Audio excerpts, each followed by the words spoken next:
We would like to acknowledge the traditional territories of the people of the Treaty 7 region in southern Alberta, which includes the Blackfoot Confederacy, comprising the Siksika, Piikani, and Kainai First Nations, as well as the Tsuut'ina First Nation and the Stoney Nakoda, including the Chiniki, Bearspaw, and Wesley First Nations.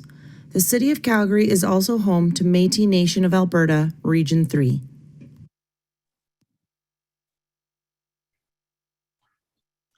Well, good morning, everyone. My name is Marcia Nelson. I'm an executive fellow here at the School of Public Policy, and in my day job, I'm a strategic advisor for PricewaterhouseCoopers. And it's my pleasure to be hosting today's webinar. I want to thank you all for joining us. As you know, the School of Public Policy is Canada's leading policy school, known for our practical and applied research. And the school is undertaking research to explore the potential for an ambitious national project, the Canadian Northern Corridor. Now, the Canadian Northern Corridor would be a network of multimodal rights of way across the middle and northern part of Canada, with an accompanying policy, regulatory, and governance structure. The corridor would be providing a space for the coordinated development of many forms of infrastructure, including road, rail, electricity transmission, pipelines, and communications infrastructure. The Canadian Northern Research Program is a flagship research program of the School of Public Policy at the University of Calgary. And the purpose of the program is to provide the information and analysis that we need to establish the feasibility and desirability of permissible corridors in Canada. I wanted to let you know, if you have to leave early, recordings of the webinar will be posted on the School of Public Policy website, and you'll receive a follow-up link in an email following the program. Once we go through our presentation with the great folks that we have here today, we'll be going to a Q&A. And what I'd ask all of you to do is pose your questions in the Q&A box below, and I'll do my best to present them to our speakers in the time that we have available. So for today's presentation, it's my pleasure to have Drs. Katarina Koch and Dr. P. Whitney Lachenbauer here to present to us on their paper, Northern and Arctic Security and Sovereignty, Challenges and Opportunities for a Northern Corridor. Katarina, over to you. Thank you, Marcia, for the introduction. I will just share my screen to show you the slides. Okay. I think that should be working for everybody. Yeah, thank you, Marcia. Good morning, everybody. My name is Katharina Koch, and I'm starting us off with this presentation on Northern and Arctic security and sovereignty and the challenges and opportunities that we have identified for a Canadian Northern Corridor. I will begin this presentation with a very short overview of the Canadian Northern Corridor, followed by an introduction into the research topic, and then Dr. Lachenbauer will present some of the more detailed findings of our paper. So the Canadian Northern Corridor concept, or CNC concept, basically envisions a network of northern trade and transportation pathways that connects communities and development projects from north to south and links all three coasts by envisioning a new approach to Canadian large-scale infrastructure planning and development. The idea of the concept arose as a long-term solution to Canada's geographic, political, legal, and other challenges, with the goal to provide growth and diversification in Canada, for example, through accessing new markets in Europe and Asia. This map that you can see on the slide shows the notional route, which helps us to visualize the CNC. It is, of course, very important to note that this is a provisional route only intended for the purpose of visualization. The idea is that it helps us to grasp a rather abstract concept about in a more simplified manner, but the route itself is not yet finalized.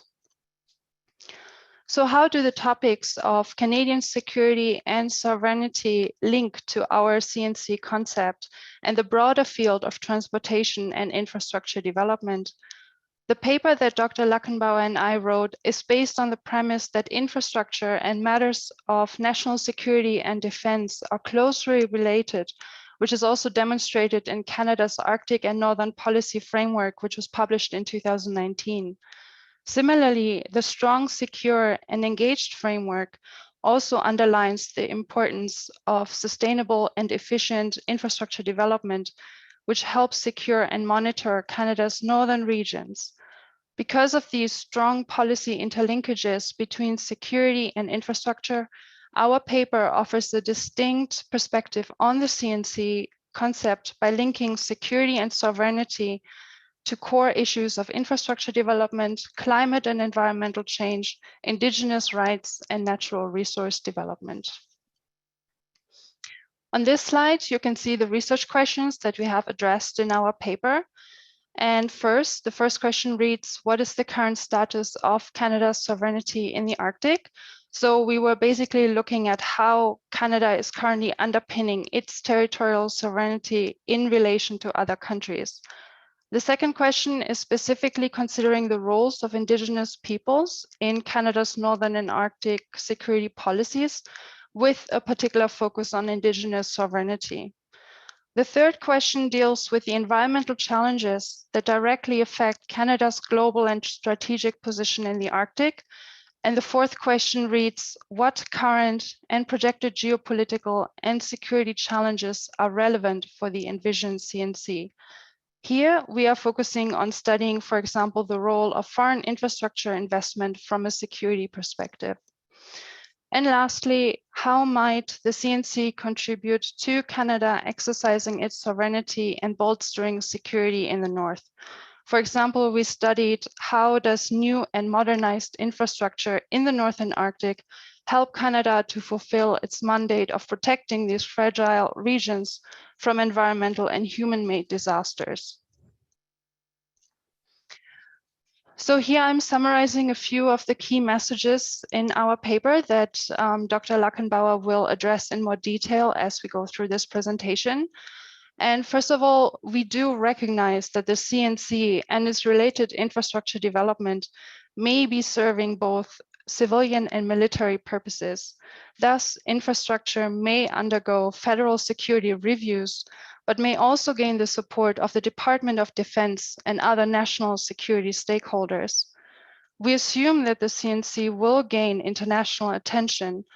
On the one hand, improved infrastructure in the North can open up new access routes, but on the other hand, new infrastructure development may also be perceived as a threat, particularly if we consider the Arctic geopolitical relations between the US, Russia, and China. The CNC also strongly advocates for the inclusion and participation of Indigenous communities. We do consider, or we already know that Indigenous peoples are already participating in the fulfillment of Canada's mission to strengthen and execute its Arctic sovereignty, for example, by employing Inuit as Canadian rangers that traverse the Canadian Arctic. The CNC may also attract foreign investment. Especially China has indicated a strong interest in Arctic infrastructure development, as evidenced by its more recent investments in Russian Arctic infrastructure throughout the last years. In the same way, China may also further direct its attention towards Canadian infrastructure and natural resource development. And finally, the CNC will, as a result of all of these aspects, directly influence the discourse of Canadian Northern and Arctic security, as well as global power relations. It may even shift power relations in the Arctic by placing a renewed emphasis on Canada's role as a global Arctic player. For the purpose of our paper, we approached the concepts of security and sovereignty from a variety of analytical lenses. According to the current literature in security studies, scholars argue that our understanding of what security is must go beyond our traditional views of territorial control and surveillance of national borders, but it must also include aspects such as environmental protection and health and personal safety. For our paper, we focus on those issues that are essential in the context of the Northern Corridor, which we have identified as infrastructure and mobility, Indigenous sovereignty, climate change, and natural resource development. So in the coming slides, Dr. Lackenbauer will show you some of the potential benefits of a CNC and how they can contribute to the elements that you see listed on the slides. So Whitney, please go ahead. Well, thanks, Katerina. Thanks, Marcia. And thanks to the School for Public Policy for this opportunity. And most of all, thanks to all of the audience members.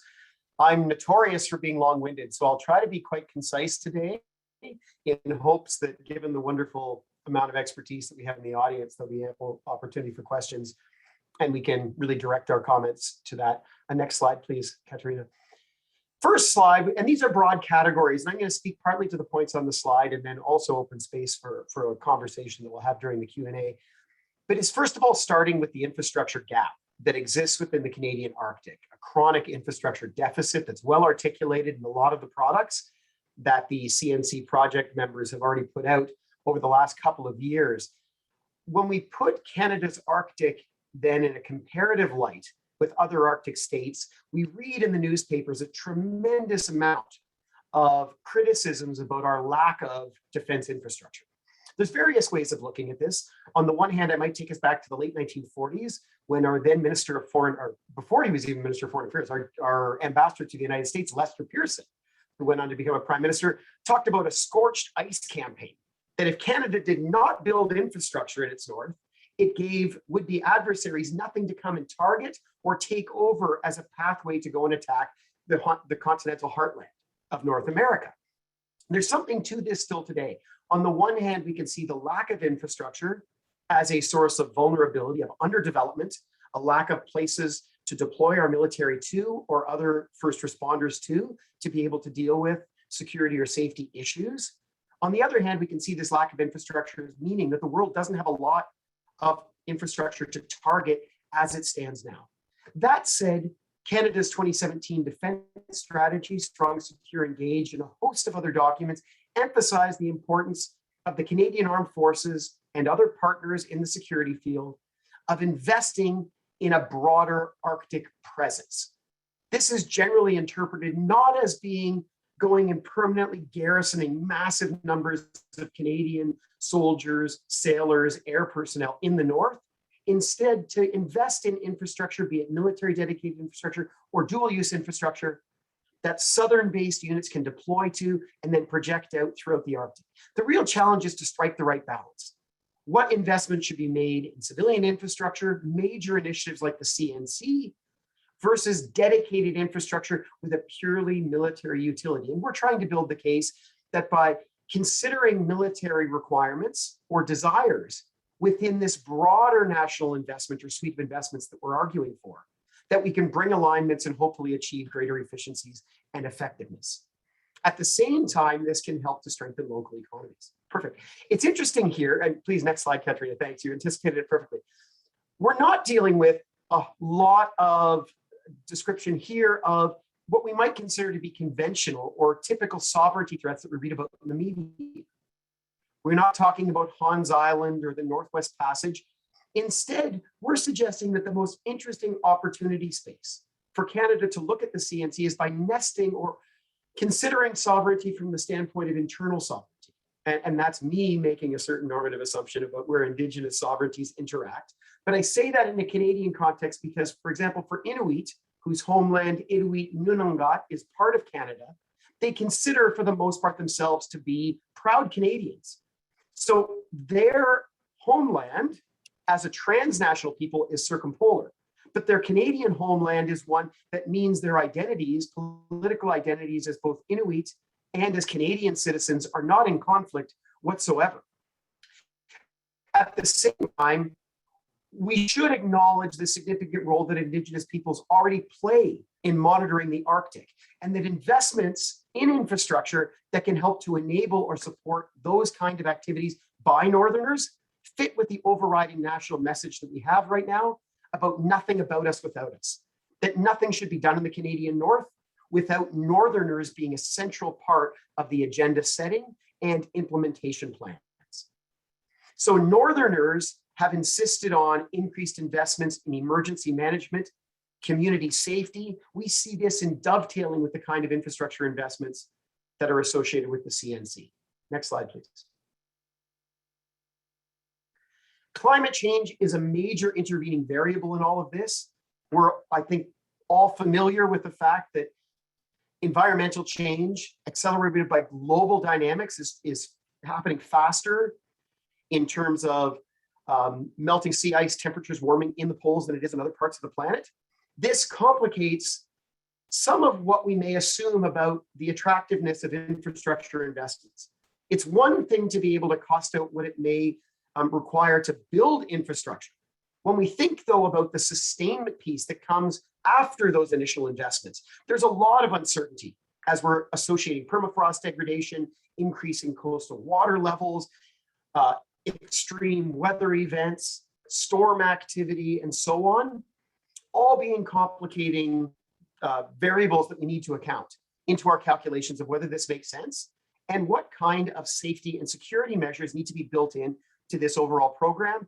At the same time, we need to think about the melting sea ice, the possibility of increasing patterns of different types of activity through Canada's Arctic waters, through the Northwest Passage, and what kind of presence this requires from the Canadian state. Perhaps the Royal Canadian Navy, which with HMCS Harry DeWolf, its new Arctic and offshore patrol vessel deployed for the first time this summer, but also the fleet of vessels in the Canadian Coast Guard under Minister Murray, newly appointed to that portfolio, and the important roles that they play, and how investments as part of this National Corridor Project, Northern Corridor Project, building things like port facilities or smart craft harbors can be aligned with those requirements.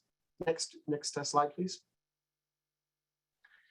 Lastly, we think about natural resource development, which our normative assumption in our paper is that this is a positive thing. That's not universally shared in the North any more than it is across Canada. There are different models about development, including conservation economies, which would see a freezing out of non-renewable extractive resource development. For our paper, we don't dig too deeply into that. We focus on the benefits of mineral and potentially in the future a resumption of oil and gas activity. But this has to be done in a responsible, sustainable way. So these investments must have safeguards built in to not only protect the environment, to anticipate deleterious environmental impacts, but also to ensure that they're designed and implemented in a manner which allows first responders to come and deal with humanitarian or environmental disasters that may come.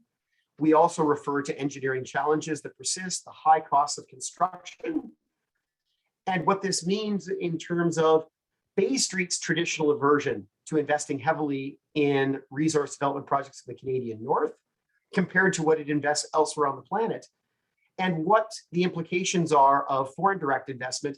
And I'd love to talk more in the question and answer about China, for example, and non-like-minded states as foreign direct investors and what they mean. Next slide.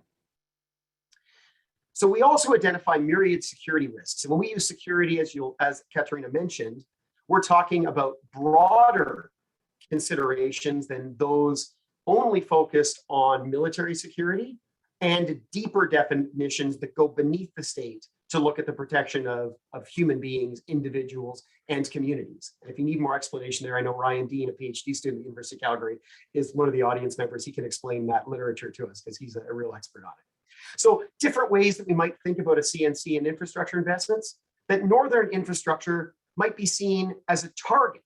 If it's built, this is something that competitors or adversaries may target to disrupt supply chains.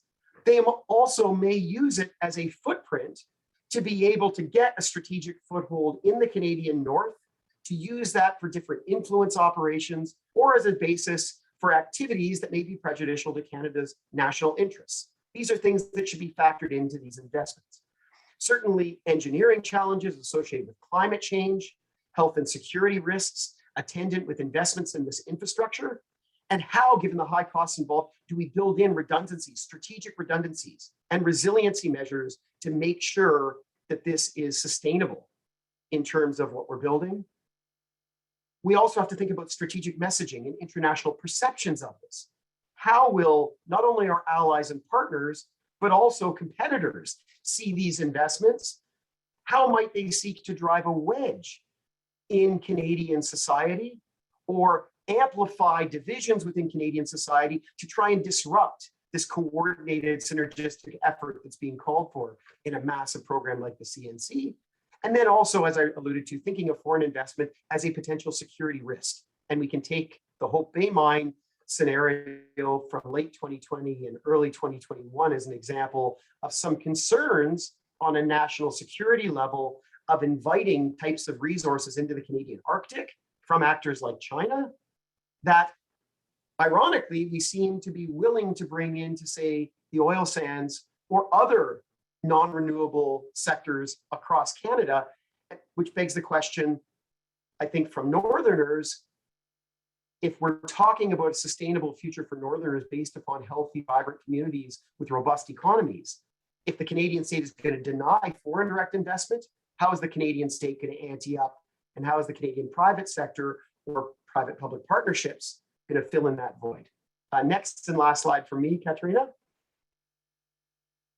And it's not a conclusion because we're going to have a conversation and a vigorous Q&A question, I hope. But it's situating the dynamics that we're referring to here in an era of increased global competition and competition within the Arctic that we do not assume is going to lead to unbridled competition or state-to-state conflict in a kinetic sense in the case of warfare, but does help to shape the opportunity space in terms of how we're looking to our interactions with foreign players to help support these kind of initiatives.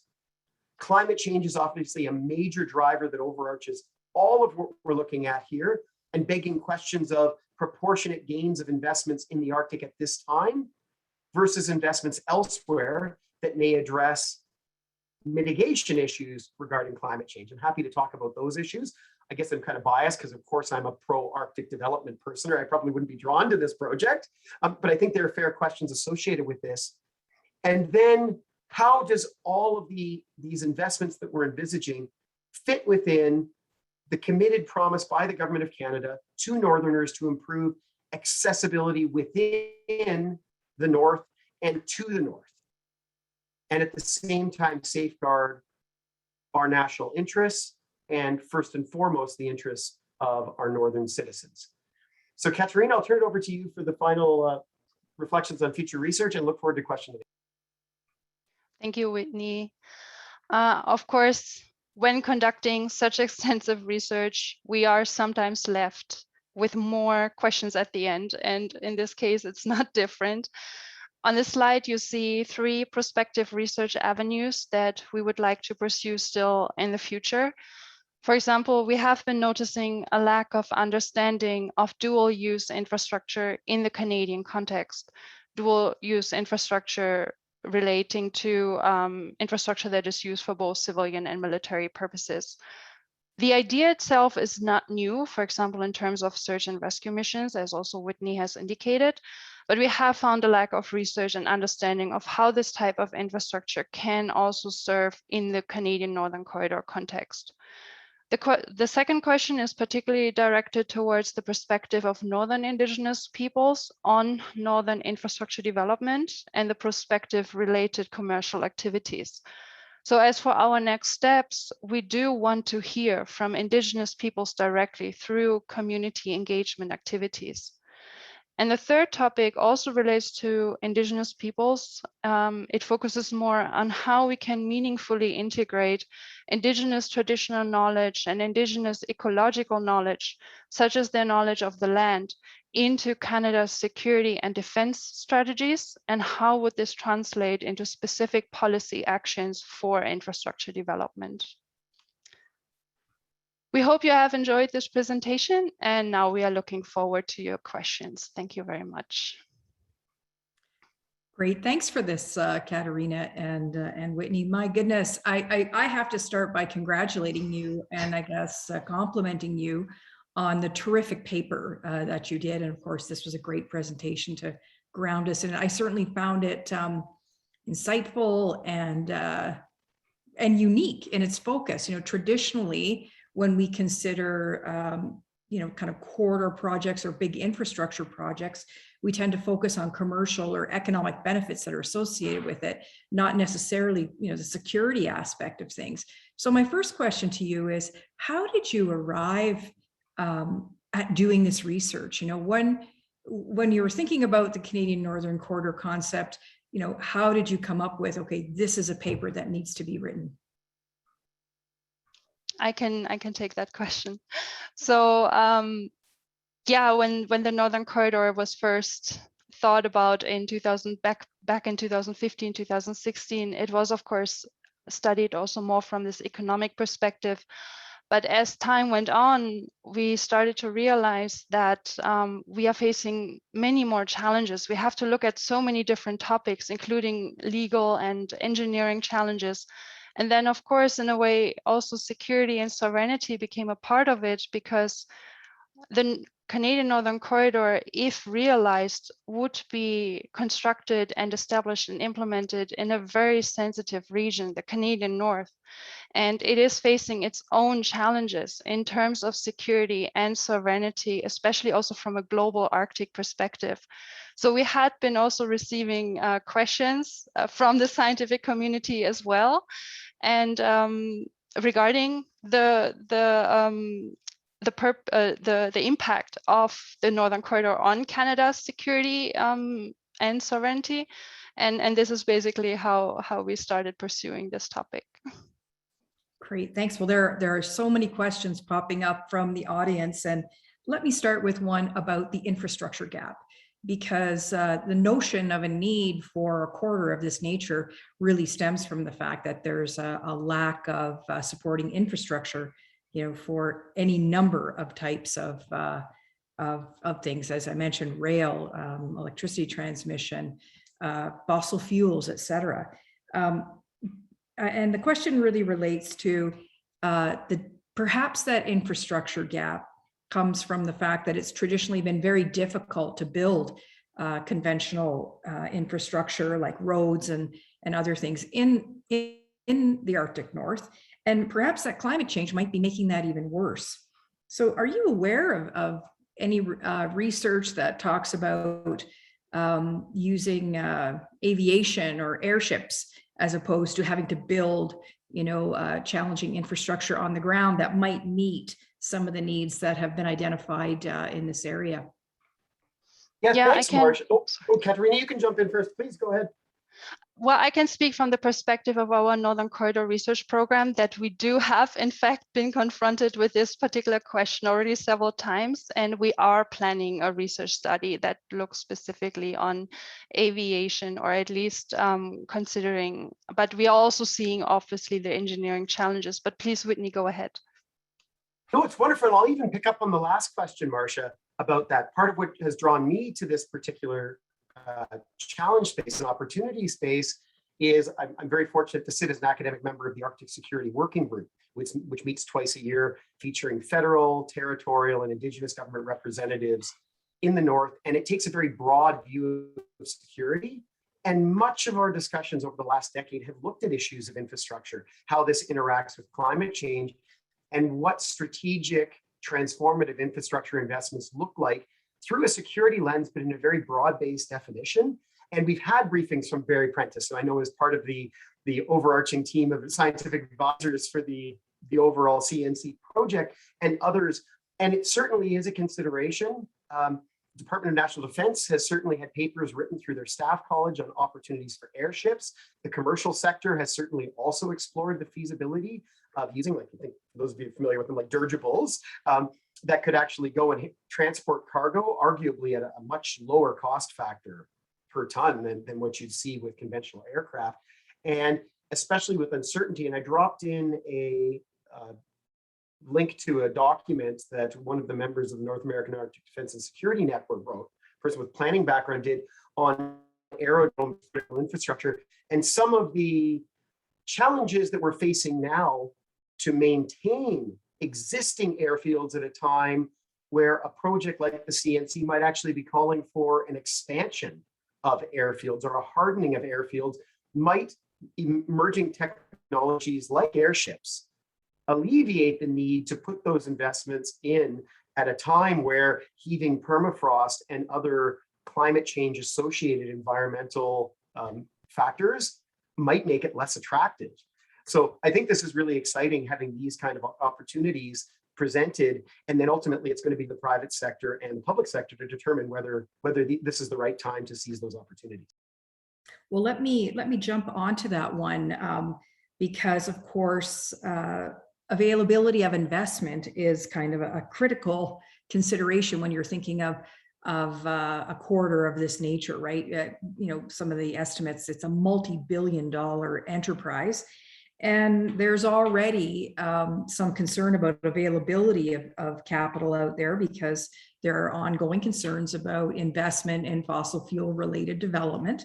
And now we're adding security implications on top of that. So given the security implications and the broader investment climate, I mean, does this really mean that we're going to need to see more public investment? Maybe we need to see, you know, federal government, provincial government stepping up, and perhaps is there an opportunity here for Indigenous-led ownership of some of these resources? Yeah, I can go first, but Whitney will certainly add to that. So what we are seeing from the perspective of the Northern Corridor is that indeed what we have been arguing and what we have been finding also in previous studies on its governance is that we assume that the Northern Corridor cannot be realized without federal support. So this would also mean substantial federal investment and public investment into the infrastructure. At the same time, we also, I mean, what we have been also studying is that if once this kind of federal support, let's say, is established, then of course it might also help to garner private investment at the same time, because once federal government, territorial, provincial, municipal governments are in support, it will also attract private investment and then also potentially foreign investment, which then is a whole other issue, as we have been seeing at the end of December in case of the gold mine. But Whitney, please go ahead. No, I think that's wonderfully put. I think as well, I see it as an opportunity space, Marcia, in terms of one of the things that the federal government and governments in general within Canada, I think I'm fair to say, have often not done well is coordinating efforts and finding efficiencies by working together rather than sticking to their silos. And where rather than seeing adding security and defense as an added burden on the CNC concept, I think it's actually an opportunity to perhaps draw upon other budgetary envelopes to be able to make this possible. If we can get Minister Anand, new Minister of National Defense, Minister Allegra, Minister of Transport, Minister Blair, Emergency Preparedness, Minister Murray, Fisheries, Oceans, Canadian Coast Guard, Minister Vandal, Northern Affairs, and Minister Wilkinson, Natural Resources, to sit down and think about what their myriad equities are in a project of this nature. Potentially, they might realize that there's something here that unifies them. The security piece of it is just one part, but helps to rationalize why everybody wants to contribute to this in a proportionate way, and help to realize that Arctic Northern Policy vision in the Arctic Northern Policy framework, which I think is quite mushy. It's not very clear in terms of timelines. It's got lots of ambition and lots of broad categories that it identifies, but it doesn't have a clear action plan. I think by fitting and articulating and nesting that security and defense component in, which plays on some expectations around sovereignty amongst Canadians, both Northern and Southern Canadians, it can help to fit with what the federal imperative is to invest in this as well. But this isn't just something that can be left to the private sector or guided by the private sector and Indigenous governments. It's going to require a federal leadership role, if nothing else is coordinating, and that this is going to require a significant investment of funds, but that will also mean national leadership, political leadership, and inspiration to sell this as a truly national project, which I think we haven't seen for a few years. The Arctic has sort of slipped out of that main sort of catalyst for a lot of expression of nationalism, which I don't see as a dirty word at all. I hope that this might help to reignite that as well. Well, let me follow that on a little bit with a bit of the focus on climate change, because you use a graph in your paper depicting sea ice formation and kind of the increasing rate of loss of sea ice, and it's just dramatic. And of course, that results in reduced accessibility in the region overall, right? The loss of ice roads, the sort of undermining airstrips and other infrastructure. And I guess, you know, this would augur that the military would have more interest in this area and would want to be part of solutions to ensuring there is access to the region. Is it your sense that you're seeing among military policymakers or military leadership that there's some support for an initiative of this nature? Or has there just generally been a kind of lack, you just said in the last part of your response, kind of a, not necessarily a lack of enthusiasm, but just a lack of focus, a lack of attention? And if so, what do you think needs to be done to spark some interest? So I think the beauty of this project is it would take what I think to date has been a very piecemeal and incremental approach to planning, and would be a catalyst to have efforts synchronized, not only in the military, but outside of it. So to have the different military actors within both the Department of National Defense and the Canadian Armed Forces to coordinate efforts, and then for there to be a force function or attraction function to want to go and bring that to the cabinet table in a way that's going to excite other cabinet ministers who, as I said before, would see their own equities or the value add that partnering up on this now would actually bring. I think you raised some incredibly important questions about the changing cryosphere, which we often associate with just the water. The maritime areas also relates to ice roads. And this notion that in the public imagination, the Arctic is more accessible.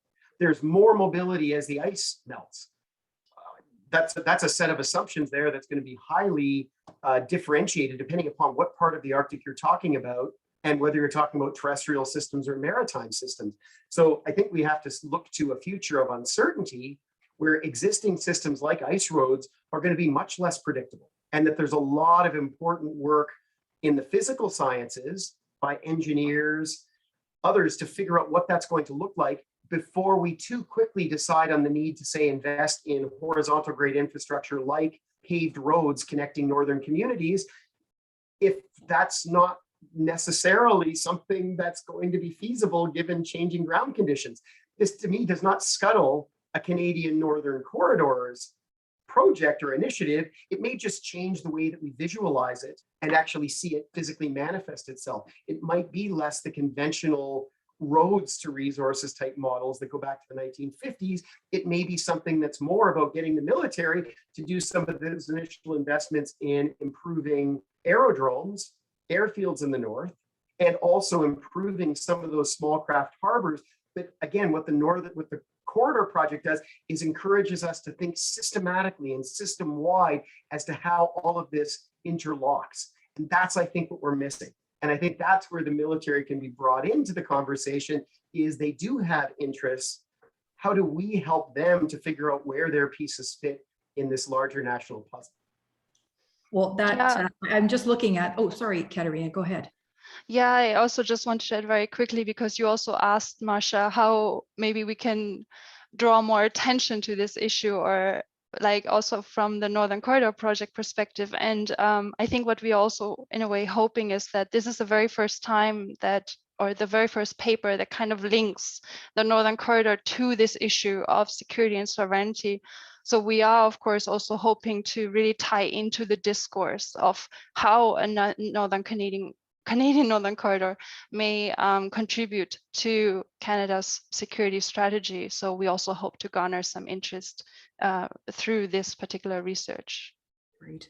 Well, I've got several questions from the audience members around other international players. So let me pick that up.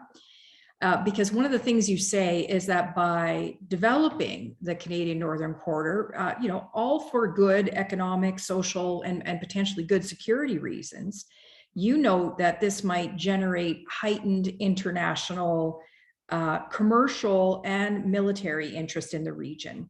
So I'd be interested in hearing you expand a little bit on that, because I guess the question is by developing this resource, is this really poking the bear or poking the eagle or poking the panda? What does this mean internationally? It's funny, I'm not worried about poking pandas because they tend to be really lazy creatures. No, I'm just kidding. The dragon, turning the panda into a dragon. I know what you're getting at. No, I think those are definitely conversations to be had, but I think the net benefits of the economic potentials of this kind of transformative investment are going to offset those security variables, except that we have to take those security considerations seriously. We need to see foreign direct investment as a vector for nefarious, non-like-minded, state-owned or controlled enterprises to do things that undermine our democratic institutions and the interests of Canadians. We have to look at the potential for influence operations. I direct a School for the Public Policy paper that Sergei Supankin wrote in the last couple of years on Russia as an influence operator in the Arctic and where Canada might have vulnerabilities. I think these are all important conversations to have. I think they do stitch in to bigger questions about great power competition going on globally.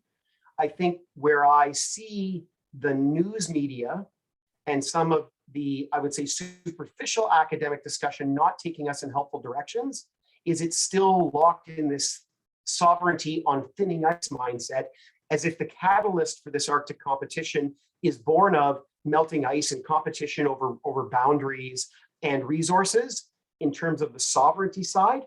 I don't see that as the primary catalyst. Instead, I see this international competition. I think the Arctic can no longer be assumed that it's insulated from all of these global dynamics. But at the same time, I think we need to be really attuned to what Arctic drivers are feeding international competition, and instead what global dynamics we should be looking at, thinking about whether or not the tools, the strategies that we've developed to deal with them on an international level are going to be sufficient in the Arctic. And if not, to be really refined and carefully calibrate responses designed to deal with those uniquely Arctic aspects. I think too much of the discussion still talks about the Arctic as if it's completely different from everywhere else. But I don't start from that a priori assumption. I think if we start from the Arctic as part of Canada and as part of a globalized world, we then have to ask those questions. Of course, it's not going to be immune from Chinese or Russian strategic interests, but what is it about the Canadian Arctic that would make these developments uniquely threatening and require really unique action? Well, one of the things I think you raise in your paper is, China's recent interest in establishing an Arctic presence and considering itself a near Arctic nation. And of course, some of this being potentially driven by their interest in preserving their monopoly position on rare earth minerals. So can you expand a little bit on that? Because on the one hand, there's always a desire for foreign investment, to help offset costs and advance projects. And you see China investing all over the world as part of its Belt and Road Initiative. And then on the other hand, of course, all these very deep and kind of well-founded security considerations, which have led the federal government to, not approve these kinds of investments. So can you expand on that a little bit? Katerina, I know you and Evgenia Sidorova and Jen Sidorova have done some really interesting recent work on this. Why don't you jump in on this one first? Yeah, thank you, Whitney. I wanted to also mention that what always baffled me, also from a more academic perspective, Dr. Buffar also relates to the great power competition or the Arctic triad between Russia, China, and the US. And then I was sometimes wondering, okay, where's Canada in all of this, right? Because we do need to recognize Canada as an Arctic global player. And I wonder if the Canadian Northern Corridor would maybe also then change a little bit the perspective of Canada in this great competition. But related to China, there has been now a lot of attention towards China. It certainly arises from the tensions, the geopolitical tension that we have been seeing between Canada and China already since several years, related to the imprisonment of the two Michaels, which has caused great tension between Canada and China already. And all of this has just kind of snowballed into this almost not hostility or anything like that, but certainly a difficult relationship from the outside. And this has also spurred on the media to really sensationalize Chinese investment and potential investment in the Canadian Arctic, and what this could also then mean for Canada's sovereignty. But at the same time, what we always have to keep in mind is that so if China wants to invest in Canada's territory, it does underlie Canadian regulations and rules and laws. And they also have to conduct environmental impact assessments that satisfy Canada's standards. But please, Whitney, I know you want to talk about China, so please jump in. Actually, I love listening to you speak about it, Katerina. So it's wonderful. I mean, in essence, I think I've gone through even myself a bit of a change of heart in the last 5 years over my enthusiasm for Chinese investment as a catalyst. I dropped a series of references to some interesting pieces that I've been privileged to work with colleagues on over the last few years. The book that I had, which you can read, open access through University of Calgary Press. Thumbs up for University of Calgary Press for making their books open access to everyone. I think took a very positive view on trying to suggest, here are the ground rules if China wants to invest. Here, in essence, is a Canadian perspective on what China needs to do, adhering with our regulations, Katerina, as you said, respecting our sovereignty. If you want to come play in the Canadian Arctic, here are the ground rules. I'm a little more uncertain about whether that is a naive approach to things, given as some of the questions that I've posed, given Chinese practice elsewhere in the world, but especially the flagrant flouting of international norms, as we saw with the two Michaels, and actions that just really are showing a less and less of an appetite for Beijing, for the People's Republic, to behave according to expected Western international norms and what we consider to be a rules-based international order that has been developed over the last half century. So some of my other, I think I'm now more skeptical about what that relationship might look like. But my question still comes back to something I was alluding to before. Are we going to treat China in the Arctic different than we treat China in the rest of Canada? Are we going to accept Chinese investment in strategic sectors like the energy sector in Alberta, but then deny their ability to buy a mine? And then I think we have to be very attuned to what that justification is and what costs making those national security decisions on national security grounds actually are. We all talk about, and this is maybe dating me now, but the old notion of economic sovereignty, as if that's somehow standing apart from the world. It's not the way a globalized world functions. But what are the limits? And I think this is where we can learn from partners and allies like Australia, who are obviously dealing with China and Chinese investment in a very big way. And if we think about their northern territory as analogous to our high Arctic, they're both deserts. One's really hot and one's very cold, but they're dealing with China right on their doorstep. I think there are some important things that we can learn and then hopefully apply as some best practices. I hope that's satisfying as an answer. I feel like I wanted That's great. Well, speaking of different kinds of security, one of the questions that has come up is around the statement, I think that's made in the paper, that the decision and discussion of the Canadian Northern Corridor should not really be based in a trade-off between hard and soft security. And I wondered if you could just expand on that, what you mean when you say, let's not get lost in this trade-off notion. What's behind that? If you're okay, Katrina, I can jump in with that because that was probably, sounds like phrasing I might have used. I think there's several myths that dominate Canadian meta-narratives around the Arctic.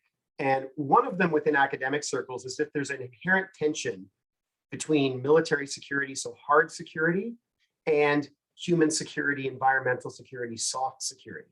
And I think that this is a false binary that's set up because of existing normative power battles going on between some people who think militaries are inherently negative and inherently hostile to individual human interests, and therefore those who, or others who say that the military is the most important form of security. That's really all that matters, and it doesn't interact at all. It has to be treated completely separate from what's going on at the community level.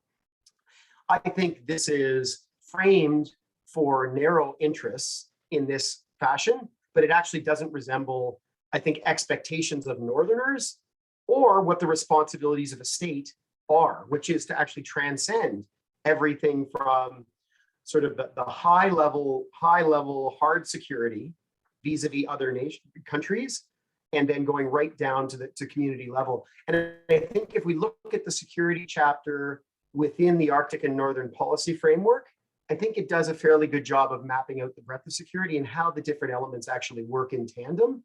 I think it's also telling that, as I understand it, when the government was embarking on its Arctic and Northern policy review, the Trudeau government was, it initially was not encouraging language of sovereignty or a real focus on security, which it saw was part of the Harper government's conservative brand. And of course, every government that comes in always tries to put a partisan imprint on things. So I'm not neither good nor bad. It just was, that was the approach.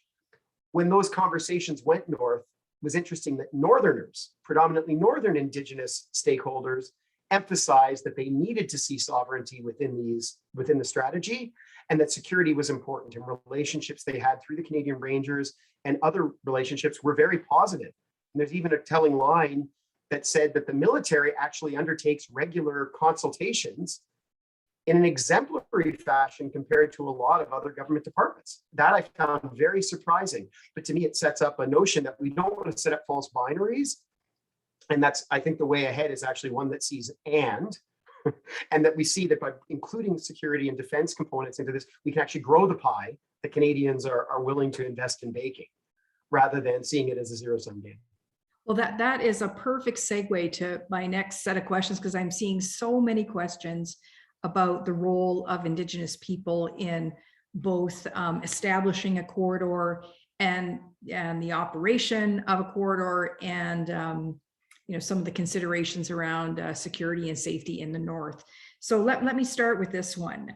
In the paper, you talk about the vulnerability of some of these infrastructure assets because the region is remote. There's the opportunity for destruction and disruption and sabotage. But of course, we've also seen recently with the reporting on the contamination of drinking water in Iqaluit that climate change and melting permafrost, has a real opportunity to wreak havoc in the north as well. So you make the case that there is a need for enhanced surveillance and monitoring. And I guess, what are the implications here for Indigenous people? Is this a technology-based solution? Is it a people-based solution? And perhaps maybe there's an opportunity for more Indigenous people to play, the watchman role, the guardian role, the ranger role that we've seen employed so successfully in the past. Yeah, we definitely consider the role of the Indigenous communities, Northern Indigenous communities, in our entire program. We definitely see them as rights holders, and which is also reflected also in the upcoming community engagement. So Indigenous, when we talk about the North and the Arctic, we do have to, of course, recognize that most of the population that lives there are Indigenous peoples. So if we talk about security and sovereignty, especially, we do have to consider them. And how we approach this is that we really have to learn from them, and we have to know about their perspectives on and their challenges. And also in terms of sovereignty, especially, I feel that there must be a sensitive balance be struck between Canadian and Indigenous sovereignty, for example, through reconciliation. This is particularly so important. And I think this also implies recognizing the traditional knowledge and the ecological knowledge they have. That was a wonderful answer, Katerina. I think it's a really important question and a series of questions. And I think if we look at some of the recent literature, academic literature, talking about nested federalisms or nested sovereignties within Canada, which Katerina, you're gesturing towards in your comments as well. I think that's a very positive way of looking at this, that when we're looking at the Northern governance space, it's one in which sovereignty is blended. And by virtue of land claim agreements or Treaty 11, treaties, historic treaty, number treaties as well, we see that sharing or intermingling of sovereignties, and that's something that is absolutely complex. It's difficult for those navigating the legal pathways to seeing a CNC into realization, but at the same time, it's a source of strength because there are these vested interests that are so intertwined. I plunked in a few recent articles I've worked on with a colleague, Peter Kickert, exploring the space of how Indigenous peoples are involved, whether it's through Canadian Rangers, through the Coast Guard Auxiliary, which is expanding pursuant to the Ocean Protection Plan at the federal level, work of Inuit marine monitoring programs Inuit Guardian programs, and opportunities to really harmonize the efforts of all of these community-based monitoring programs. And as you were alluding to, Marcia, in your wonderful framing of it, to see those as part of this broader ecosystem of sensors and surveillance that we often think about in terms of satellites or fixed arrays on the seabed or dew line North Warning System type radome satellite dishes in the north. It's also about human beings, wonderful adaptable systems where if you have people who are eyes and ears of voices of their communities who live in the region and therefore can detect an anomaly, and report it back, this is where I see great opportunities for investment, and that investments in transportation infrastructure and communications infrastructure and all those things that are encapsulated in a CNC vision, all are enablers to bring about that connectivity for those people on the ground to be able to share that information and in turn to receive information that's being gathered elsewhere that can allow them to operate safely if they're going out and catching a seal or harvesting berries or just visiting relatives community to community.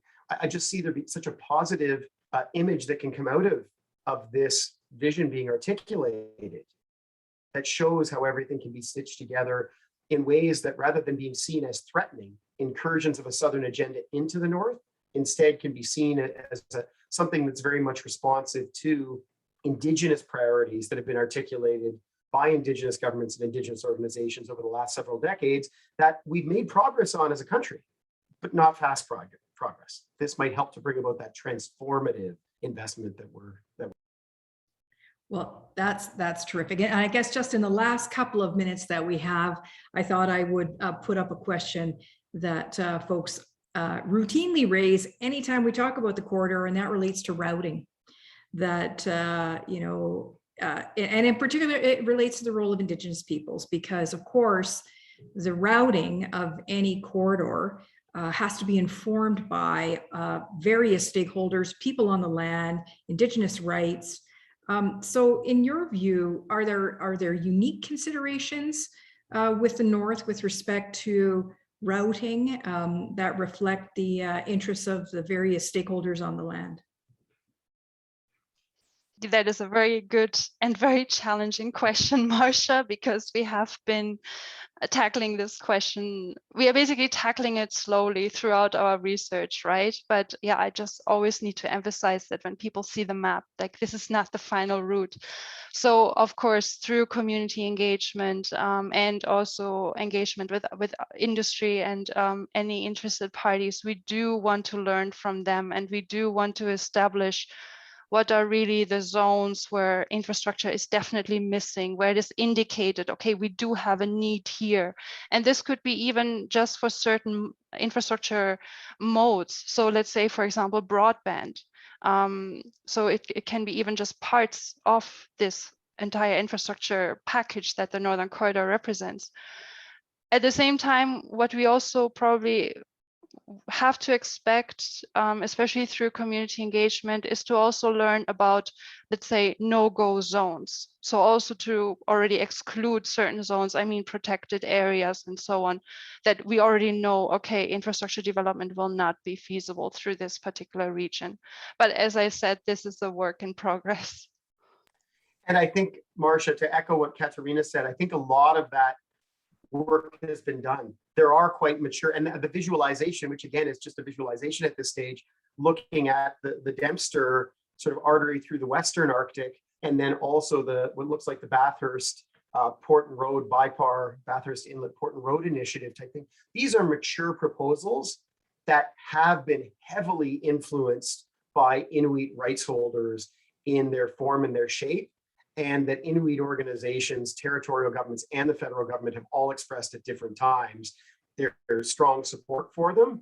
It's just about getting that actual investment together.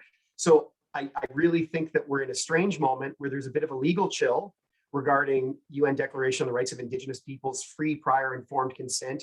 We're seeing what's playing out, those of us watching on Baffin Island with the Baffin Land Mary River mine. You can't get a more world-class mine than that, where things are going to be more cost effective than that. Yet, if there are regulatory chills being placed over the ability to go to phase 2, which makes that mine feasible, this is cascading out across the North, asking questions about, you know, some of these, if all of this is very wedded to unfolding in a predictable manner of mining, for example, there's still some big lingering questions. I think there's some solace in going back to these well-defined, mature proposals that have been worked on for several decades, if not many decades at this point, looking to them, focusing on them, and also being respectful of the fact that they may take a different material form than that which we're expecting, along the lines of what Katerina said, where it may not always be about building roads. It may be mixed modal systems that are more attuned to what the needs of both the developers are and also at the community level, what the needs of those communities. Well, thanks, Whitney. And I think, unfortunately, that's all we're going to have time for today. What a fantastic conversation we've had. And again, I would very much encourage everyone on the call to take a look at the paper. It's just full of insights on this topic. So go to the website and you'll be able to pick that up there. So I guess it's up to me to say thanks to all of you for sharing your insights today, and for the audience for joining us and putting some interesting questions forward for us to answer. For those of you, again, who would like to see this webinar, previous webinars, please do go to our website at www.policyschool.ca/webinars. And thanks again for everyone for joining us today. Have a good afternoon.